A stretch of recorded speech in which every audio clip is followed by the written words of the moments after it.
Hi everyone. So this week we'll be looking at the Mande worlds and the Upper Niger region. And just to give you an idea of where we are, I have the side of West Africa for you. And one of the big things we'll be looking at is actually the Mali Empire. I also have for you on the bottom here, you see a link if you want some more information about Mauritania. So when we go back in time, and again, we're always starting with some of the things that would be the oldest for that area we're looking at. We find urban life developing in the inland Niger Delta as early as the 1st century BC, eventually giving rise to the multi-ethnic empire of Ouagadougou, Mali, and Shanghai between the 9th and the late 16th century. And each one of these I could take an entire class, if not more, on, but unfortunately we don't have time, so we're just going to briefly go through them. What I'm showing you here is Cabal, and this is this little niche that faces towards Mecca, and you would then use this to orient yourself for praying towards Mecca if you're a Muslim. And this is the earliest mosque that we know of south of the Sahara Desert. So the oldest ancient empire was the ancient empire of Ghana / Ouagadougou, one and the same.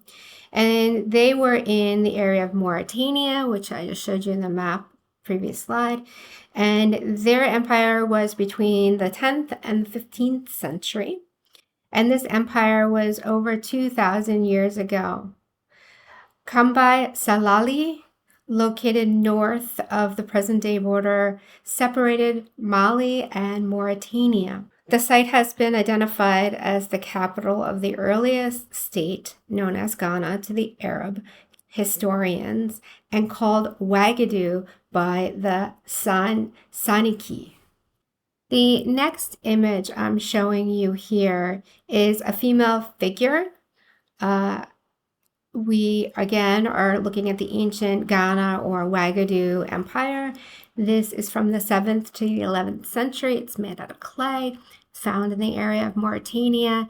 And because this is dated to be so early, we can assume that this is prior to the arrival of Islam in this area.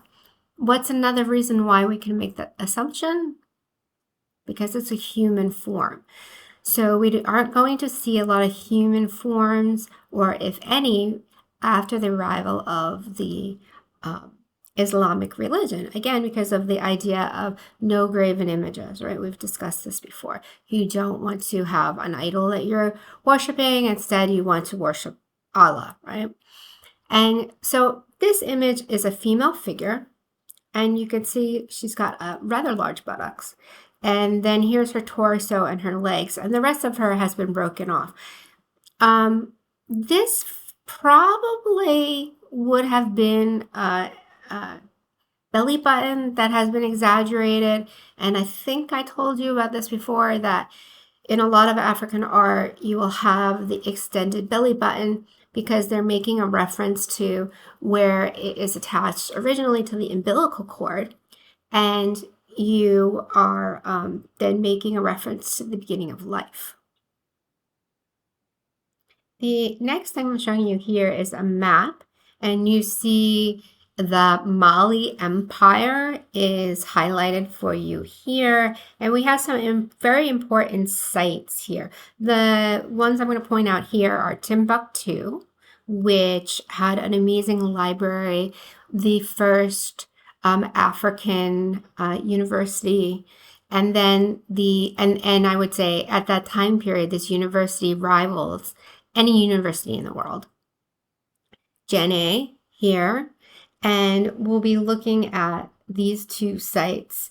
And By both of these sites, there were clusters of monoliths that were found. And we don't really know much about them, but we'll look at those in a second.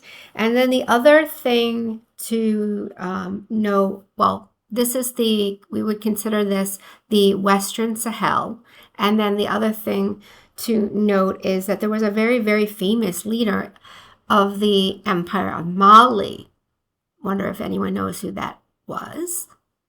It was Mansa Musa, and we will be looking at a little bit more about him in an upcoming slide. The next image I'm showing you here is an equestrian sculpture, and some things to know about this. Okay, one, it's terracotta, it's made out of clay, and it comes from the ancient Mali Empire, but unfortunately, there were many of these that were unearthed and then sold illegally on the black market. So the problem with this is that when you're doing an archaeological dig and you find an object, you learn about that object from the rest of the stuff that's around it. So when you take that object and then you sell it on the black market, that information is lost forever. And that has happened with a lot of these images. So it's really hard for us to know much about them. We can do some kind of, testing on them to give us an approximate date, but that's about it. So this we date to somewhere between like maybe the 13th to the 15th or the 16th century. And we call this style of the equestrian figure Jene style, which we'll again be looking at as we go forward. It has kind of long arms and legs that look like tubes, and the same for the horse's legs. And we have the horse's feet are rather unusual, that this one almost looks like it's backward. And the extenuated jaw is much, hopefully it reminds you of the knock style that we looked at last week. And this is carved, the face is carved into the clay instead of modeling it, which is also very reminiscent of the knock style. We also have the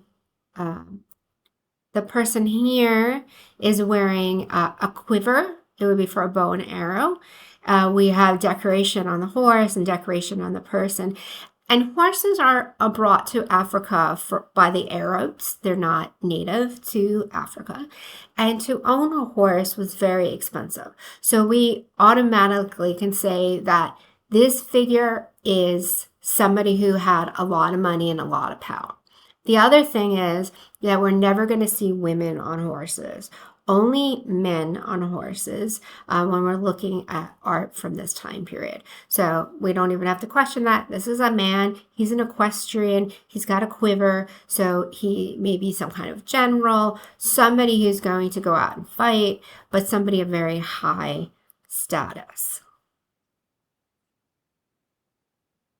Then the next group of figures I'm showing you is also from ancient Mali. And again, you see it's like these kind of tubes. It's the thing like you take a piece of clay and you roll it, or Play-Doh, you probably did at one point like this, and it makes like a snake.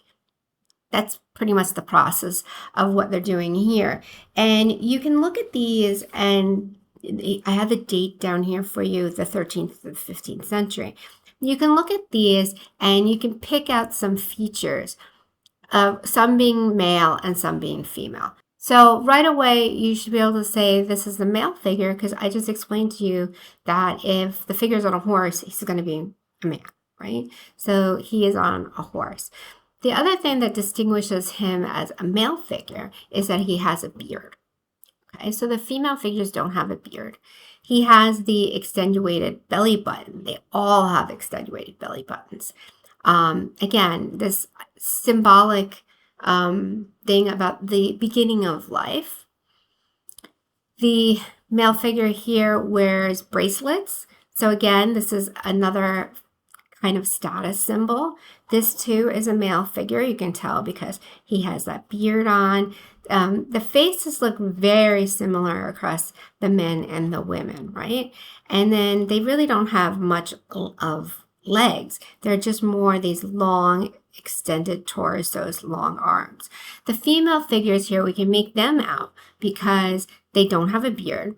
They have the crest hair style that's very prominent in North Africa. They have breasts.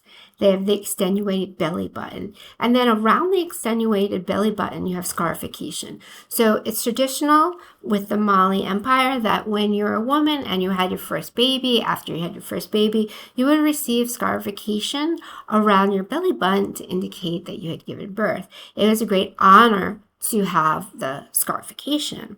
And then the same, she has some bracelets on, and the legs are kind of just these giant feet instead of legs. Okay, I'm going to stop this video here and I'll pick up on another video and continue on with the Mali Empire.